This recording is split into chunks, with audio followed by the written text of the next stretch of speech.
क्या आपको पता है मेंटली स्ट्रांग होना किसे कहते हैं? 1914 में थॉमस एल्वा एडिसन की फैक्ट्री पूरी तरह जल के बर्बाद हो गई।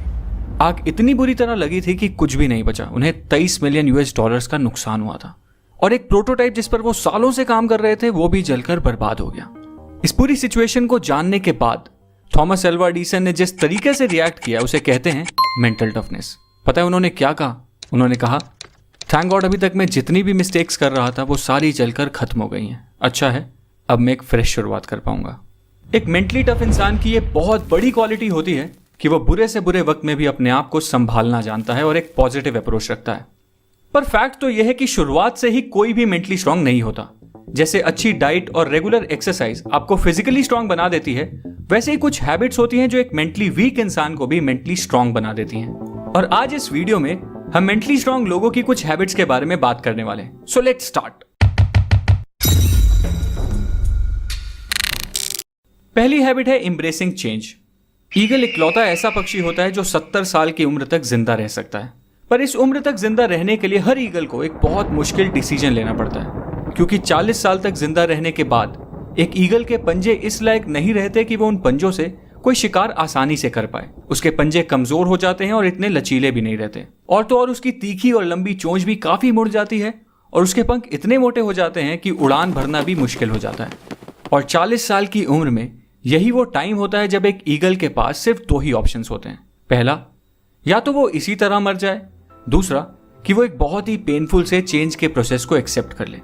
एक ईगल की जिंदगी में ये प्रोसेस 150 दिन का होता है और इस प्रोसेस के लिए उस ईगल को किसी पहाड़ की चोटी पर जाकर बैठ जाना होता है और वहां उसे अपनी चोंच को तब तक किसी पत्थर पे मारते रहना होता है जब तक उसकी चोंच निकलकर नीचे ना गिर जाए। और चोंच के अलग हो जाने के बाद एक ईगल फिर नई चोंच के उगने का इंतजार करती है। जब नई चोंच उग जाती है तो उस तीखी और मजबूत चोंच से फिर वो अपने पंजे उखाड़ देती है और फिर से नए पंजों के उगने का इंतजार करती है। जब उसके नुकीले से नए पंजे वापस आ जाते हैं तो फिर वो उन पंजों से अपने पुराने से मोटे पंख भी नोच लेती है ताकि नए और हल्के पंख उग पाए। और फाइनली इन बेहद दर्द भरे 150 दिनों के बाद एक ईगल अपनी नई जिंदगी की एक नई उड़ान भरती है एंड अपनी जिंदगी के बचे हुए 30 साल जीना शुरू करती है। मतलब सर्वाइवल के लिए और जिंदगी को जीने के लिए एक दर्द भरे चेंज को एक्सेप्ट करना ही पड़ता है। और याद रखो, जब बारिश होती है ना तो सारे पक्षी बचने का कोई ना कोई ठिकाना ढूंढते हैं, पर इकलौता ईगल ऐसा पक्षी होता है जो बारिश से बचने की कोशिश करने के बजाय बादलों के ऊपर उड़ने की औकात रखता है। इसलिए एक मेंटली स्ट्रांग इंसान भी हर मुश्किल चेंज को एम्ब्रेस करता है और उसे एक्सेप्ट करके उस चेंज से गुजर कर खुद को मजबूत बनाता है, चेंज से घबराता नहीं है। दूसरी हैबिट है एस्टैब्लिशिंग बाउंड्रीज।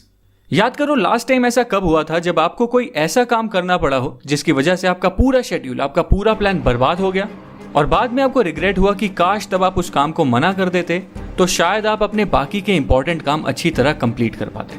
अगर ऐसा आपके साथ अक्सर होता है तो सॉरी, आप शायद इतने मेंटली स्ट्रांग नहीं हो, क्योंकि एक मेंटली स्ट्रांग इंसान को उसकी बाउंड्रीज मतलब उसकी लाइन ऑफ कंट्रोल पता होती है। उसको पता होता है कि उसे किस काम के लिए नो बोलना है और किस काम के लिए यस, उसे किस कन्वर्सेशन का हिस्सा बनना है और किस कन्वर्सेशन का नहीं, उसे क्या खाना है और क्या नहीं। एक मेंटली स्ट्रांग इंसान को यह सब बहुत अच्छी तरह पता होता है। मतलब एक मेंटली स्ट्रांग इंसान बहुत ज्यादा सेलेक्टिव होता है। अब तीसरी हैबिट है the power of sacrifice. Human psychology को समझने वाले लोग ये अच्छी तरह जानते हैं कि sacrifice builds resilience, resilience builds strength, strength builds power and power builds purpose. इस चीज का एक परफेक्ट एग्जांपल है विराट कोहली। 2017 में मैंने एक आर्टिकल पढ़ा जिसमें लिखा था कि विराट कोहली कितने बड़े फूडी थे और उन्हें मटन रोल, बटर चिकन और छोले भटूरे जैसी डिशेस कितनी ज्यादा पसंद थी। पर आज उनकी डाइट कुछ ऐसी है कि बटर चिकन और मटन रोल तो छोड़ो, वो अपनी कॉफी में चीनी तक नहीं पीते।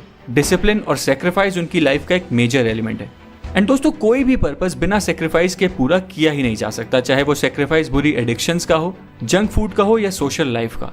सैक्रिफाइस तो करना ही पड़ता है और मेंटली स्ट्रांग लोग ये सैक्रिफाइस करने से पीछे कभी नहीं हटते।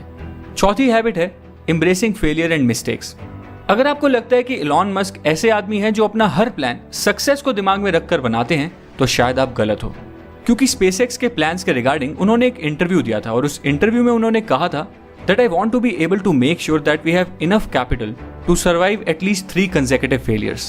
और अगर आप इसे ध्यान से समझो तो इनका ये थॉट प्रोसेस क्लियरली एक्सप्लेन करता है कि मेंटली स्ट्रांग होने का मतलब सिर्फ ये नहीं है कि आप सक्सेस की तैयारी करते रहो, बल्कि मेंटली स्ट्रांग होने का मतलब तो यह है कि आप फेलियर्स के लिए भी उतने ही ओपन और रेडी रहो। अब 5वीं हैबिट है सेल्फ लव। एक बार मुझे ऑफिस में एक लड़का दिखा जो फिजिकली बहुत अट्रैक्टिव था और उसके फेस पे एक अलग सा ही ग्लो था। मुझे लगा शायद ये कोई न्यू ज्वाइनर होगा जिसने हाल ही में कॉलेज कंप्लीट किया है और अपनी कॉर्पोरेट लाइफ शुरू की है।